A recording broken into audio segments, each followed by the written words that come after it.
Sorry Abu ভাই, আমি আসার পর তোমার টাকাটা হারাইলো। সিজন 5 এর মেন ভিলেন নেহাল, আতামিয়ার বসও নেহাল। বিশ্বাস হচ্ছে না তো? এটা কিভাবে সম্ভব? আসল টুইস্ট ও বিস্তারিত জানতে দেখতে হবে সম্পূর্ণ ভিডিওটি। তাহলে চলুন কথা না বাড়িয়ে চলে যাই ভিডিওর মেন টপিকে। সবাই নেহালকে উদ্দেশ্য করে বলতেছে নেহাল টাকা চুরি করেছে, এটা মানা যায় না। অন্যদিকে কেউ কেউ বলতেছে যে নেহাল আবারও টাকা ফিরিয়ে দিয়েছে। বাস্তবে আসলে এগুলা কিছুই না। সব থেকে ইন্টারেস্টিং বিষয় হচ্ছে যে নেহালের সুকেন হোতেনের গল্প সম্পূর্ণ প্ল্যান মোতাবেক ও বানোয়াট একটা স্টোরি ছিল। সুকেন হোতেনের নেশা আসলে কিছুই না। সে সম্পূর্ণই সুস্থ এবং আগের থেকে অনেক স্মার্ট ও চালাক হয়ে গিয়েছে। নেহাল হচ্ছে আতামিয়ার বস। মনে আছে ব্যাচেলার পয়েন্টের সিজন 4 এর লাস্ট সিনে বোরহান ওরফে আতামিয়া বাড়িওয়ালার বাড়ি দখল করে কলে একজনকে বলেছিল, জি বড় ভাই বাড়ি আমার দখলে। না সবকিছুই কন্ট্রোলে আছে। জি বস, সবকিছু ঠিকই আছে, নিয়ন্ত্রণে আছে। সেই আতামিয়ার বসই হলো নেহাল, যা আস্তে আস্তে দেখতে পাওয়া যাবে সামনের পর্বগুলোতে। তবে এই সবকিছু মিলিয়ে আমার কাছে মনে হচ্ছে ব্যাচেলার পয়েন্টের মেন ভিলেন হচ্ছে নেহাল। এমনটা কেন মনে হচ্ছে এবার বলি।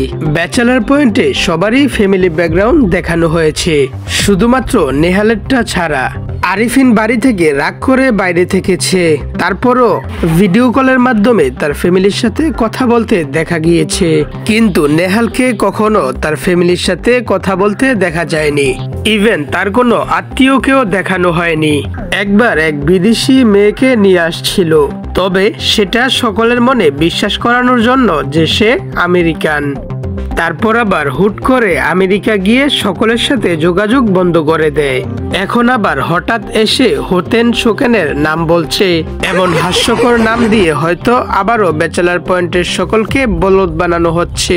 হয়তো এজন্যই দর্শকদের ছোট হিন হিসাবে হোতেন সুকেনের নাম ব্যবহার করছে পরিচালক। প্রথমবার হয়তো নেহাল আসছিল বাড়ি বিষয়ে সকল তথ্য সংগ্রহ করার জন্য। তারপর ও চলে যাওয়ার পর বাড়িটা দখল হয়ে যায়। আর বাড়িটা দখল করার পর বোরহান হয়তো তখন নেহালের সঙ্গেই কথা বলেছিল। বাড়িওয়ালা বলেছিল তাদের বাড়ি দখল করবে এমন কোনো শত্রু তাদের নাই। আর বাড়ি দখলের জন্য এত টাকা কে পাঠাচ্ছে সেটাও বুঝে উঠতে পারছে না। যেহেতু বাড়ি দখল করা অনেক কঠিন কাজ, নেহাল বাড়িতে থেকেই সুষ্ঠু পরিকল্পনার মাঝে সকল কাজ সেরে নিয়েছে। সত্যি বলতে নেহাল কোনো আমেরিকান না।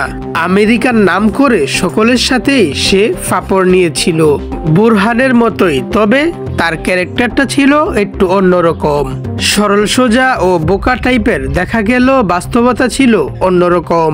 নেহাল আমেরিকান ছিল ঠিকই, কিন্তু সে সেখানকার সিটিজেন হারাইয়া বাংলাদেশে এসে বাটপার হয়ে গিয়েছে। এটা একটা গল্পের নতুন চাল চালতেছে অমি ভাই। নয়তো কোনো যোগাযোগ ও অ্যাড্রেস ছাড়াই নেহাল জানলো কিভাবে তাদের নতুন বাসা কোথায়। শেষমেশ যেহেতু নেহাল এসেই গেছে, একে একে সবার পরীক্ষা নিচ্ছে ও সবার ভালোবাসা অর্জন করছে। কিন্তু যাওয়ার সময় আতামিয়ার মতো সকলকে বড় বাস দিয়ে যাবে। ব্যাচেলার পয়েন্টের সব থেকে স্মার্ট ও ভদ্র ক্যারেক্টার হচ্ছে নেহাল, কিন্তু তাকেই এমন বাটপার ও খারাপ একটি ক্যারেক্টারে দেওয়া হোক, সেটা আমরা দর্শকরা কখনোই চাই না। দেখা যাক, বাকিটা অমি ভাইয়ের উপরে ছেড়ে দিলাম। তবে আপনাদের কি মতামত অবশ্যই কমেন্ট বক্সে জানিয়ে যাবেন। আজকের ভিডিওটি এ পর্যন্তই। ভিডিওটি ভালো লাগলে ভিডিওতে লাইক দিয়ে চ্যানেলটি সাবস্ক্রাইব করে দিবেন। আল্লাহ হাফেজ।